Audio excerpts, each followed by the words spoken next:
Balls. And more balls.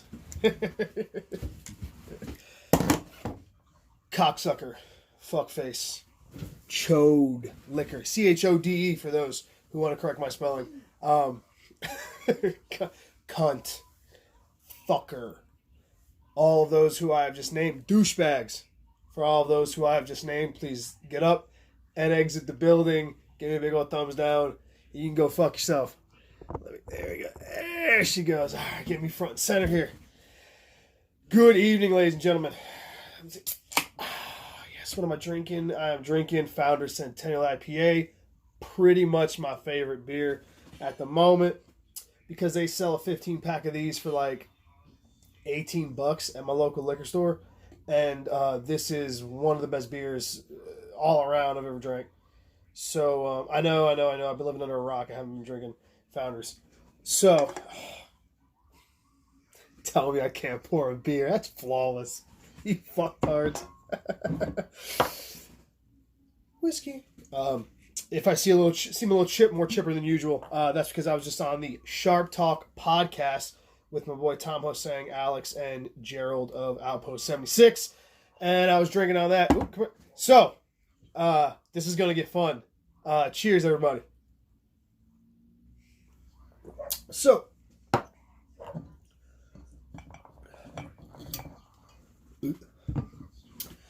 what are we doing today? Ooh. Hold on. There we go. All right. What are we doing? Oh, first what we're going to do, I'm going to give a big old thanks to everybody. Thank you to Vinny and Nero Knives. Pete put up a meme on Instagram today. That was funny as fuck. Hey, Randy, Uncle Randy, come get me, motherfucker. Fuck the Buck 110. How you like that? I'm going to make a whole video about it. Bring it, Uncle Randy. Pete, Steve over at Patty's Potato Peelers, Nick from SAS 23. Call me, Nick, you son of a bitch. I called you, call me back. I know I'm bad about returning phone calls anyway. But yeah, thank you to everybody. Some channels y'all need to go look out for. Kenny in the Pocket, Banner 24/7, Outpost 76, Blue Collar Survival, Jack Farm Boy, Big Red EDC, Blue Collar Survival. Is there anybody else I'm missing? Alchemy 1. Everybody knows who he is already, but I'm going to shout him out anyway because he's an awesome dude. So, today, as you can see by the little thumbnail, cheers. Oh, such a good beer. It's a D2. Today is a D2 motherfucking shootout. So, why am I doing D2? Well, because I've gotten more requests to do a D2 test than any other test I've gotten. I did D2 early on in my videos, but in my testing, but the video was sideways. Not that I'm any good at a video or anything now, but I was even worse about it back then. And it was all fucked up, so maybe nobody watched it. But we're going to do some D2. I've got some knives in D2 here. Now, before I get into that, I can't believe I'm going to have this motherfucking conversation. Okay, guys. My brain's going to melt, okay? I've had a guy or two telling me that what I was making for Skank Hunt, you fucking douchebag troll that you are. And like I said, Skank Hunt, you have my Instagram. You can video chat me. The whole world has my phone number. You can get a hold of me. I am publicly calling you out. You want to say that I don't know what I'm talking about? You've got all that. All you got to do is hit me up. We could do a live stream together, and you can show me how full of shit I am. Okay? Now, I'm going to do that publicly, so now the whole world sees it. So either you can shut the fuck up, or you can hit me up, and we can do this. One way or the other. Now, a couple guys, still, when I used Skank Hunt's dumbass fucking example about cutting rocks the other day, a couple people apparently still don't understand what I'm saying. Okay? Saying that, well, maybe we need to look for an optimum test medium. Maybe cardboard is too harsh. All right. You want to talk about beating a dead horse? This horse doesn't even, this is bones. I'm kicking a gravestone at this point. Guys, okay, look. If I'm using cardboard. Okay, first off, no one cuts rocks, so it's stupid. Okay, it's a stupid fucking point of the argument. Okay, I use cardboard because a lot of people use cardboard. Everybody, raise your glasses up. If you fucking cut cardboard at some point during your day, please take a drink with me. Okay, so I use cardboard because it's a common media that people cut. I sharpen these knives to a very common and easily attainable edge, which is a DMT, coarse, fine, and then a 1 micron chop. Very easy stuff that we can all get a hold of. So drop shotty. Okay. The whole point of all my testing is real world application. Does it fucking matter? I sharpen the knives to a state that anybody can do with knives that anybody can get, and I cut shit that anybody can cut. Okay. That's the whole point of all this bullshit. Does it fucking matter? Right? The whole rock argument, some guy was like, well, maybe it's a good point. We need to find an optimal cutting media. Here's the fucking point, guys. There is no optimal cutting media. He said, searching for, we should find an optimal cutting media that exemplifies, basically, or exaggerates the properties of each steel. That's like shooting an arrow at a wall and drawing a target around it. Okay? That is so fucking stupid. That is so dumb. If I'm cutting with cardboard, okay? And a lot of guys keep saying, oh, your results are clustered, your results are clustered. They're not fucking clustered, okay? 1085 cut 22 feet, or whatever it was, 52 feet, and Crew and ZDP cut 232 feet. That's not clustered, guys. I think what people are focusing on is the S30V, S35VN, M390, and 20CV, because those all tend to be within a 15% range or so, okay? Off the top of my head.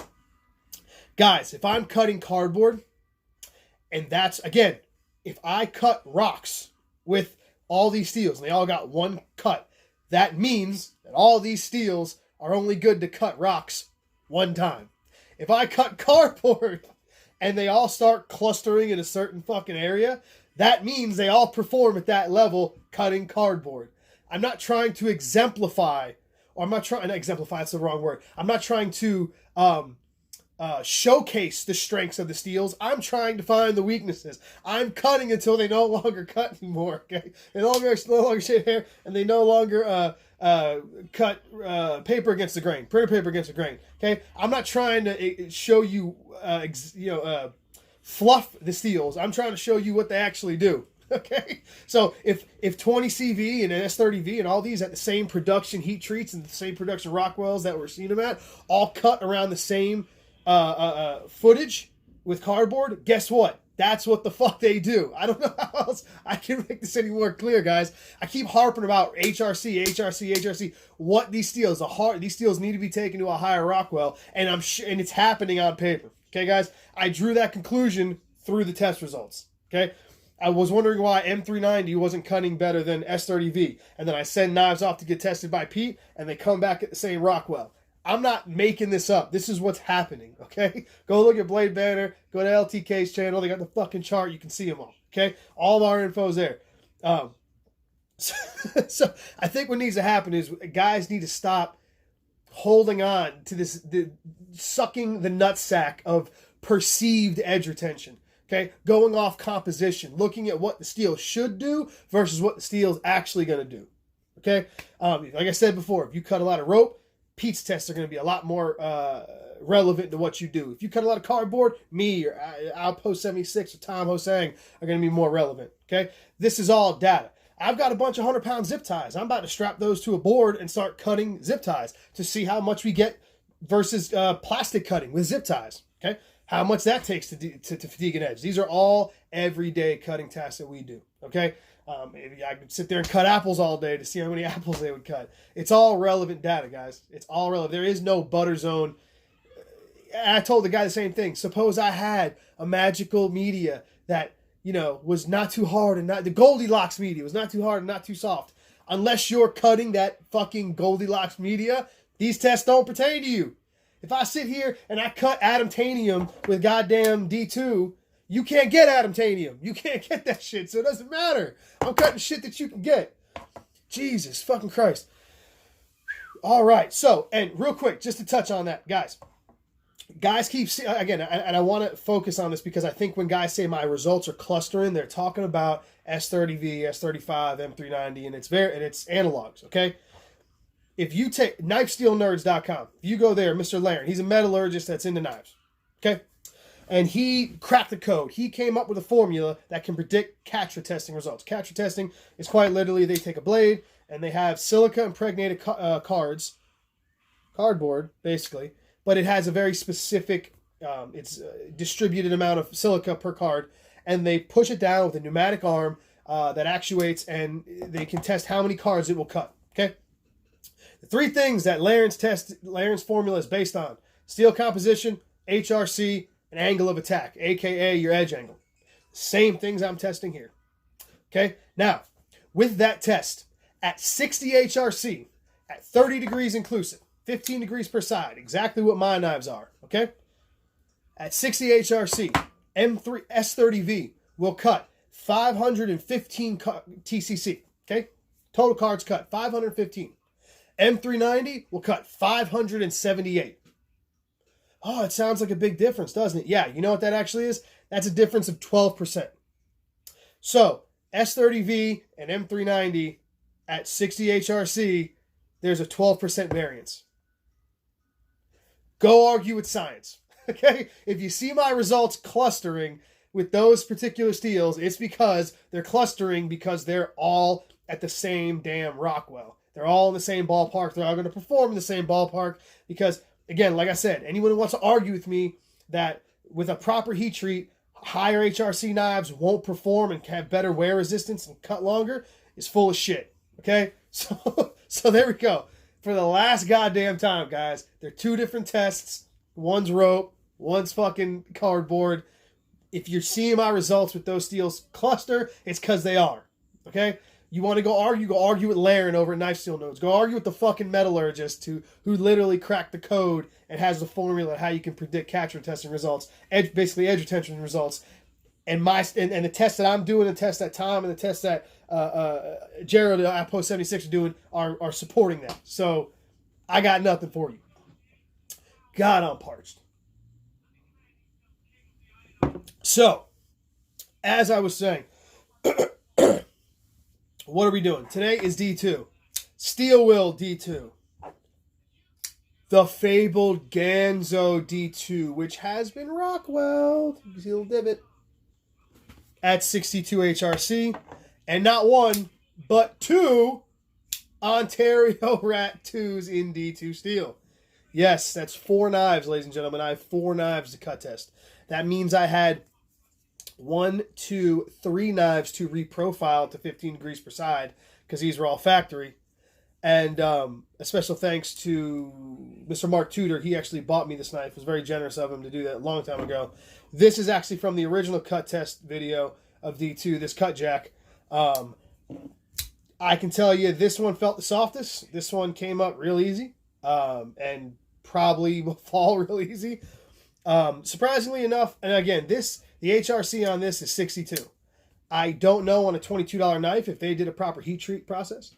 You can attain a high HRC and still fuck up a heat treat. Okay, this is why I always say when we're talking about heat treats that, or we're talking about Rockwell, that we have to assume that a proper heat treat's been done.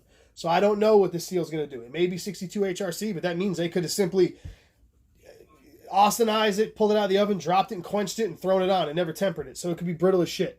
It sharpened well. It deburred well. It was very sharp when I got done with it. It was whittling hair. So was this cut jack. Both these Ontarios, fuck these steels. I don't give a shit what these knives do. Fuck these both. Both these were very stubborn with the burr removal. They came up fine. The edges came up all right. But the burr on these was very stubborn. It just kept... It wasn't very fine. It was very chunky. It was big. It kept... It wouldn't come off easy. It was just obnoxious. But yeah, so that's... I have 2 of them. Okay? 2 of them. To retest this, because I told guys before that I thought that in my original one, that the D2 that I was testing was, I thought it was, the heat treat was off. It had kind of like what looked like lateral stress marks. These steels, well, this one actually looks like it has it too, to be honest with you. If I shine this in the light right, I can see this knife. Maybe that's the property of D2. I don't know. Obviously, I can't see it on this one because it's cut, it's painted, or whatever the fuck it is.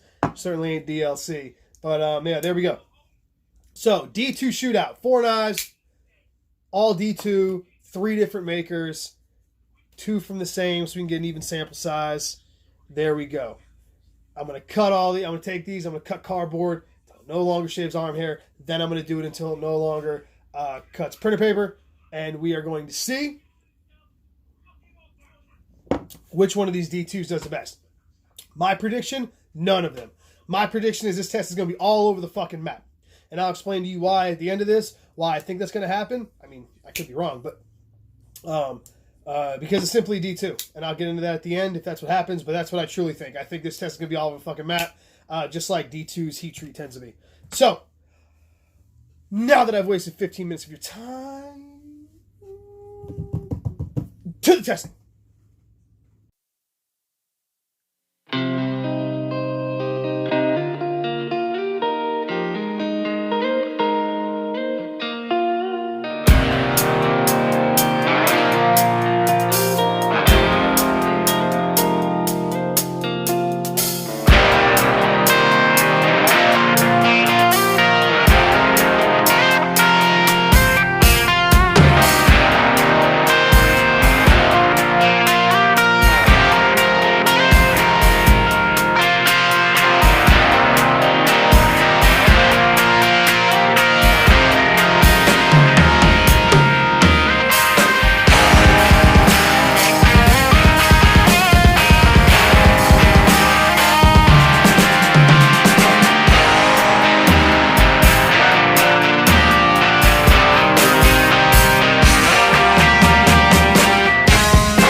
What is that, Steve?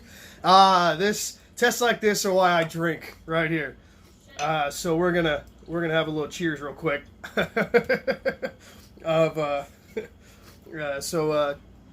Best bourbon ever. Fuck you if you don't agree. Mr. Tom Ho saying I love you.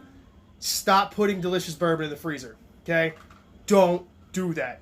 Drink it how God intended it at fucking room temperature, okay? There we go. Let's get a little front and center and see old Steve here. So. Okay. Elephant in the room. I'm wearing a different shirt. Why is that? Because I'm actually filming the end of this days after the test. I did the whole test. I was getting ready to, I was like editing it, putting it all together, and I erased the ending of it because I'm fucking retarded. So this is the reason I didn't have a video up earlier in the weekend, so I had to redo this part. So my apologies. Hopefully I remember everything. But I think it's good because something got brought up in the last 2 days that I can talk about. So this is the official beer now of the Super Seal Steve channel. This is actually a local brewing company that I've been to here in Gainesville, Georgia. I'm not a huge fan of their beers. In my opinion, they're not very balanced. They're kind of one way or the other. But they do a good job, and they're very popular. But this mighty Banyan IPA, it's double IPA, is actually it's pretty good.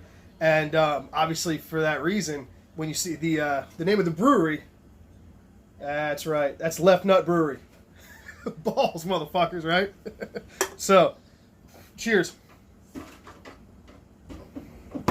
So, real quick. So, that's why I got a different shirt on, because it's 2 days later, whatever, how many days later it is. Anyway, so, this gives me opportunity real quick before I get to the results. There's something I want to talk about, that got brought up. I've had, again, more than one time, guys go, Steve, you're making the HRC the CL end all. You're making the CL end. It's not the CL end all. Fuck off. Okay? Here's the thing. It is not the CL end all. But that's like saying the heat treat process is not the CL end all, or saying the composition isn't the CL end all. Your heat treat, your HRC, and your composition are like, okay, I use this analogy with cooks sometimes. It's like a three-legged stool.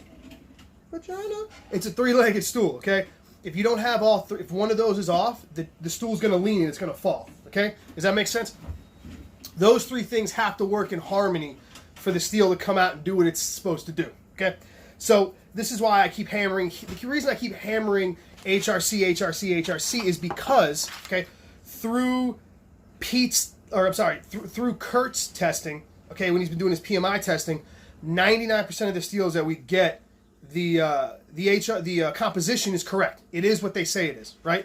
Okay. And as far as the heat treat protocols, as far as steels being really shitty, like chippy or brittle, that doesn't seem to happen. So this is the reason why I'm talking about HRC, and those are kind of one of the same, the heat treat and the subsequent HRC. But that's the reason I keep hammering heat treat, because that's the one part of that trifecta that's not being done correctly. Okay. So it's like, it's like people say, oh, like I said, they keep telling me, oh, HRC isn't the CL end all. No, but it's like, it's like HRC is like the air in your tire. Okay. You've got the composition of the rubber, right? Which would be the composition of your steel. Okay. You've got the geometry. I'm sorry. Here we go. The trifecta is your heat treat and HRC, your geometry. Okay. And your composition. That's the trifecta. Okay, I said that wrong. So your trifecta, geometry, heat treat and HRC, and composition. That any one of those is off, the knife's not going to do what it needs to do. Okay, for what your application is. Okay, we're talking production folders here. So, like I said, it's like a tire. Okay, so your composition is the rubber that the tires are made out of, right? Those are done right. Okay, then your geometry, your knife geometry, is the tread of the tire. Is it big and chunky and thick for an off-road, or is it thin and allowing for high performance, like racing slicks, okay? And then you've got your HRC, which is the air in the tires. If there's not enough air in the tires, so you can go buy yourself some, what do they call it, y'all? Like some Pirellis. You get yourself some Pirelli, like those nice-ass low pros, that you for BMWs and shit. Those are great, right? But if they're underinflated, they're not gonna do what they're supposed to do. So does that make sense to everybody? I don't know if that's a good analogy. The HRC is like the air in the tire. If they're overinflated or underinflated, then it's not going to do what it needs to do. It's not going to the tire is not going to perform the way it's supposed to perform optimally. You see what I'm saying? You can have really good racing tires, and Pirellis are made out of really good rubber, and their tread is designed right. But if you underinflate them and you go and take a fucking turn and you spin out, you're going to be like, what the fuck, man? These are Pirelli tires. Yeah, well, they ain't worth the fuck if they're not inflated properly. So hopefully that makes some sense. And like I said, the reason I'm hammering on the HRC and heat treat so much is because, like I said, through Kurt doing his PMI testing along with Rockwell testing, we've seen that 99% of steel's composition is what they say it is. It's correct. It's proper. Geometry, that's here nor there. Geometry is for the knife, for the intended purpose of the knife. So it can be thicker, can be thinner. It is what it is. I think all knives for EDC knives should be 15 thou behind the edge and no more. because I think any steel can handle that, but that's just me, okay? But that's neither here nor there. That's like buying a racing slick or buying an off-road tire. You buy the geometry of the knife for the task at hand. You buy the type of tire for the task at hand, whether you're racing or you're going mudding with your buddies. Y'all get what I'm saying? So, you know, that's why I keep hammering this HRC thing. And again, like with geometry, for instance, Triple B did a video the other day. And I did a video where I demonstrated, I was doing Maximet versus S30V, right? I was showing how chips and rolls are basically the same thing in a knife. Neither one is better than the other. Okay, I think chips are better because you still can cut better. You can still cut, whereas a roll you can't. But I was trying to demonstrate if you have a chip that's just as deep as a roll, it's the same thing. I also threw in that mix, if everybody remembers, my Hat 40 Giotto, my chef knife, which was like, I know the Para 3 and the Manix were about the same. I want to say like 23 or 24 thousandths behind the edge. They're about the same. My chef knife was like 13 thousandths behind the edge. And even though that was Hat 40 at a lower HRC than the Maximet was, it chipped way bigger. Why? It's the geometry. It had nothing to do with the heat treat. This is why I keep pushing for optimal heat treats, higher heat treats. Guys go, oh, they make the steel soft, you know, so it's tougher. No, motherfucker. Toughness, guys, toughness, I'll have to do another toughness test. Toughness, when they're talking about steel toughness, they're not talking about at the edge, okay? They're talking about like this, sideways. A steel, toughness is defined in a steel as its ability to plastically deform without catastrophic failure. Meaning it can bend and then go back, or bend and stay bent. It won't snap. Something that's more brittle will go to catastrophic failure before it plastically deforms. You guys get where I'm going? Have I lost anybody? So when they're talking about toughness of a steel, like 3V or 1095, that's soft, that means it's going to bend this way. You're going to be able to bend it. It's got nothing to do with the apex here. That's all about steel strength. And if y'all have watched over the last week or so, Triple B's done some videos where he took I can't remember what steel it was. It was 15 thousandths behind the edge, and he was hammering it through a nail. That's an example of of medium geometry, but with a well heat-treated steel at 64 HRC. It didn't chip. So it didn't chip, didn't roll, didn't do shit. It went right through it. That steel is not a tough steel. I think it was, what was it, M4V? Can't remember what it was. But it's not, or maybe K390. It's not a tough steel by nature. As in, if you bend it like this, it's going to snap because it's at a high HRC. But it looked tough because of the edge. Its edge stability was relatively good, and the strength at the edge, because of the HRC, allowed it to hammer through a fucking, whatever that was, a 16 penny nail without any problems. So, this is the reason I'm constantly hammering home this. We want proper heat treat, we want higher HRC numbers, we want optimal heat treats, we want HRC numbers that need to be where they need to be, or else the steel's useless. Okay? This is, like I said, this is the reason my Giotto chipped bigger at the edge had nothing to do with HRC, it was geometry. And like I said, Triple B did a video about this, and he explained why he doesn't use something like 3V. He'll go for 4V, because if he wants something that's more durable, he's going to make the geometry of the knife or the tread of the tire for the task at hand, being more durable. If he wants ultimate cutting performance, takes a tread off, it's a slick. He wants more hardcore, he beefs up behind the edge, he makes it an off-road tire, a big old 36-inch Super Swamper. For guys that mud, you know what I'm talking about. So, anyway, we're going to get into the results real quick. Okay, now that I'm 9 minutes in, this is going to be a little longer one. I'm going to get into this because there's something else I got to talk about. So, results.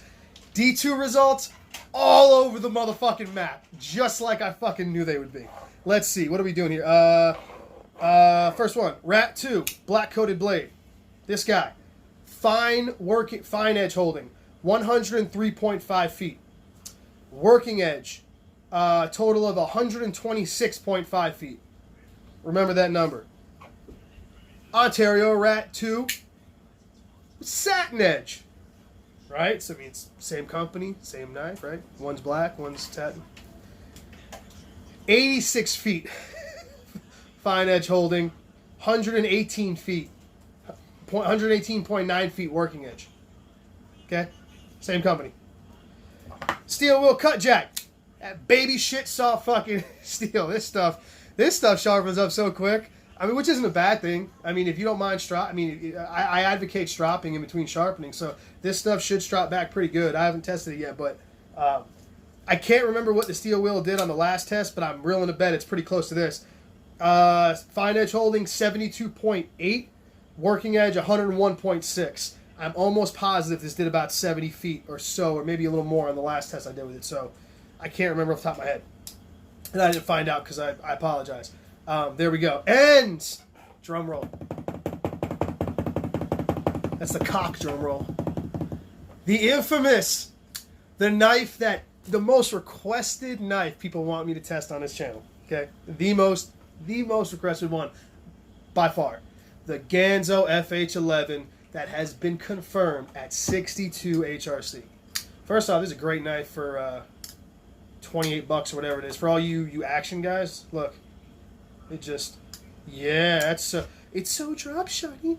Oh, it's like you guys are looking at a stripper. I don't understand this. Who even shuts their knife like that? Ryan, don't even start. So, you ready? Right? This blew everything out the water, right? 62 HRC. Yeah! Wait for it. I'm a fancy guy. Pick these up. Drum roll. Fine edge holding, 76.7 feet. Total working edge, 112.8. Fetal position, rocking in the corner. No! I know. A $28 knife doesn't cut for 70 days. Oh, it didn't do 200 feet. How? Oh. Guys, really? It's a $28 knife. So, Steve, you said this knife, confirmed, it's been poked. We can see it. Okay? 62 HRC. Why is this knife not performing? You told us, Super Steel Steve, that higher HRC equals higher performance. Yes, I did, and you are absolutely correct. What I always preface that with is proper heat treat.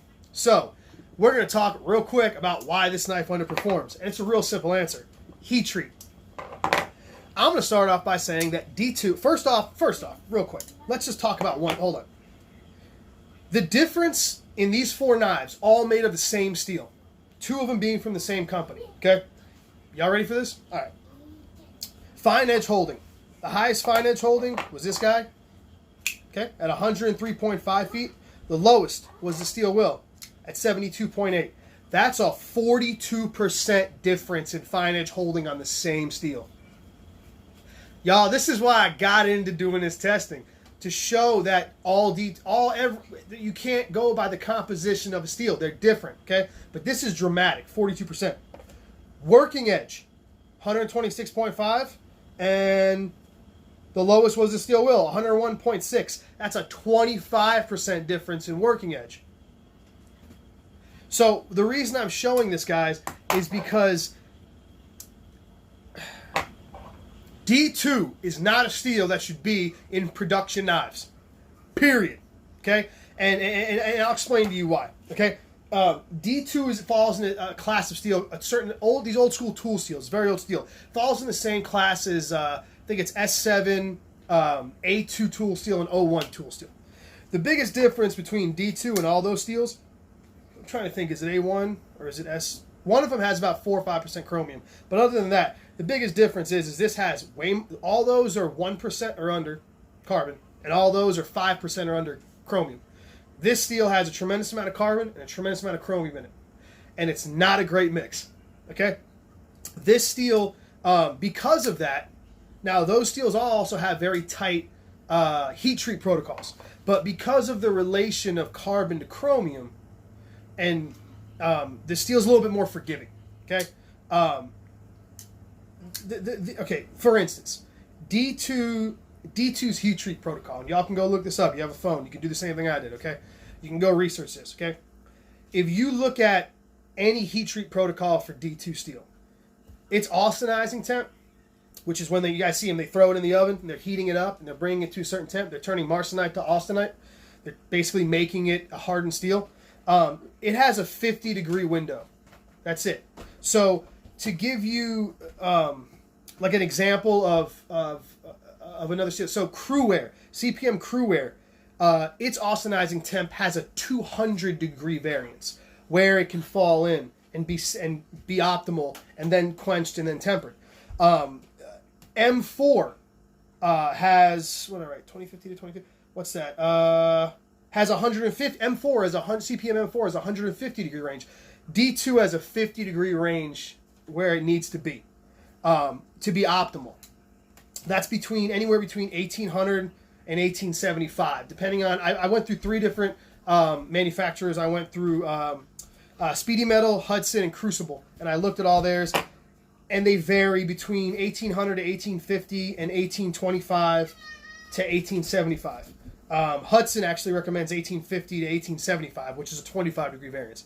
The reason I bring this up, y'all, is because if you imagine mass production heat treats, they can either be done in ovens, or a lot of times they're done on belts, like a belt oven, okay, where it heats up and then it goes through like a conveyor belt. 50-degree variance is not much, guys. It's really not much. So what I'm basically saying is with D2, the margin for error is really big. In contrast, you take something like 12C27. The 12C27 I got from Manly performed phenomenal twice on 2 different knives, okay? 3 times on 2 different knives.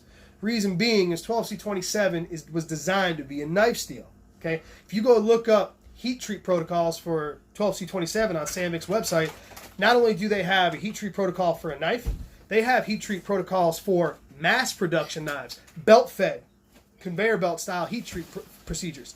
So the window for that, I think the window for that is somewhere in the ballpark of 200 degrees. Not only that, the quenching for 12C27, I want to say it has to drop 500 degrees in, I think, 2 minutes. So if you guys have ever seen any sort of heat treating operation where steel goes from oven, the forge, straight into a quench in a matter of seconds, you can imagine 2 minutes how long that is. If you look at Manly's website, they also a guy, Tactical, what's his name? The guy, he's a fuck, but sometimes, but he is an intelligent dude. Tactical Center or whatever his name is.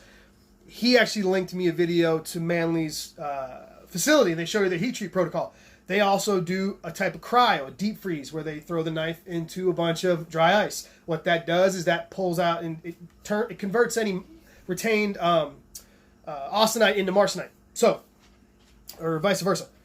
So what that does is the steel ends up coming out very clean. It's very clean steel to begin with. Comes out basically perfect, no retained austenite, and you get a great steel, consistently great steel. The reason I'm saying all this is because, so let's just get, okay, the reason I'm saying all this is, first off, D2 steel, I know everybody loves it, wants it to be great. I wanted it to be great. It's not a steel that needs to be in production heat treats ever. Period, y'all. Go look at Outpost 76. He has the same bullshit fucking results for all his D2 knives he's tested. It's just shit. It's not meant to be in the production world. Period. Okay? But the reason I bring this up was because I want everyone... So how does 62 HRC equal shitty results? Well, here's the thing, guys. This is a $28 knife produced in China. Not that I'm knocking China. I'm just saying it's produced in China. Okay? Okay? QC might not be the best. I'm willing to bet that this steel is heat treated, it's austenized under, okay? And then it's quenched, and then it's ground. And it's not tempered. People are going to ask me what's tempering. So when you heat treat steel, and I'm not a knife maker, okay, yet, you've got austenizing, the quench, you see them heating it up to a certain temperature to convert everything, the austenite to marsenite, and then it goes to quench, and then it goes to tempering. Okay, those are 3 very basic steps. To kind of give an idea, I'm trying to think of how to put this, and Triple B's going to laugh if he watches this video because I convert everything to a food analogy. But basically, it's like cooking a steak is how I look at it. Okay, heat treating steel with those 3 steps is like cooking a steak. Okay, when you cook a steak, you sear it, right? You sear it real hard, and then you cook it, right? You throw it in the oven, you bake it, right? You bring it up to the temp. A steak is a muscle. So when you sear it and you throw it in the oven, it tightens up like this, right? Much like the steel does. If you ever see somebody that doesn't thermocycle properly or doesn't quench or hit their heat treat right, steel becomes very brittle. So what happens is, just like a steak, it tightens up, right? Then after you take the steak out of the oven, what you're supposed to do, I'm sure y'all have seen this on Food Network, is let it rest. What letting it rest does is just that. The muscle tightens up, and then it slowly does this. And all the juices flow, and it comes to its optimal level of doneness, where it hits flavor, tenderness, and succulence, and it's good to go. If you guys have ever gone to an Applebee's or Outback and you get a steak on your plate and there's blood everywhere, that's because they took that bitch straight off the grill and threw it on your fucking plate. And it's all tight and all the blood's coming out of it, okay? So it's much the same with the heat treat. So austenizing is like the sear and the bake of the steak. Everything gets converted and tightened and real hard. Okay? Then the quench. It drops in. Everything's like this. Tempering is the process of allowing the steel to then relax. Allowing everything to even out. Taking away the brittleness of the steel, if that makes any sense. So if you don't do that and you don't thermocycle properly, let's say if the heat treat wasn't done right, you end up with a brittle steel. For instance, if this steel is taken to, what did I find here? 1850 degrees, okay? Usually what happens is you take a steel and then you quench it, and it comes out at a certain Rockwell, let's say 65.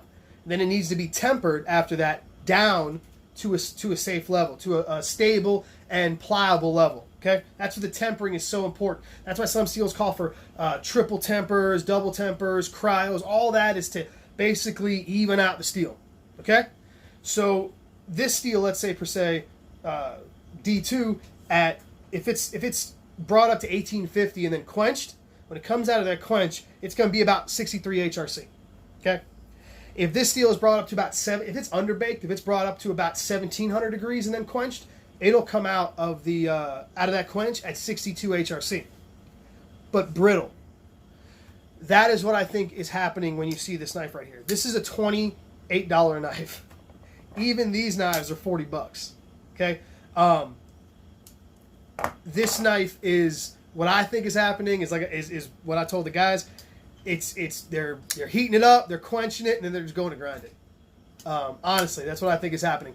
That's how a knife that is at 62 HRC, basically in a nutshell, is going to give you subpar performance at the edge. Because what's happening this edge is it's very brittle, and as I'm cutting, instead of that, the grain structure there, instead of it breaking down and exposing more chromium carbide and whatnot, it's basically just chipping out and widening. The grain on this is very large, and it's basically just chipping out and widening. And D2 is a chunky steel to begin with. So it doesn't, you know what I mean? I might take this knife and sharpen it at 320 grit and see what happens. But that's basically what I think is happening to this knife. Everyone got all hyped up because this Ganzo is at 62. I truly believe that this knife is not being tempered properly, and it's giving that hard rating because it's just being austenized, quenched, and then ground. So there you go. There's my take on that, y'all. It is what it is. Look, D2, I wanted D2 to be great. It's not. It is great, but it's not meant for production knives, guys. Period. If you want a consistent performer in production knives on the budget end, 12C27, ABL, 14C28N, those are steels that were developed for knives, not just tools. They were developed for knives. They have protocols for mass heat treat.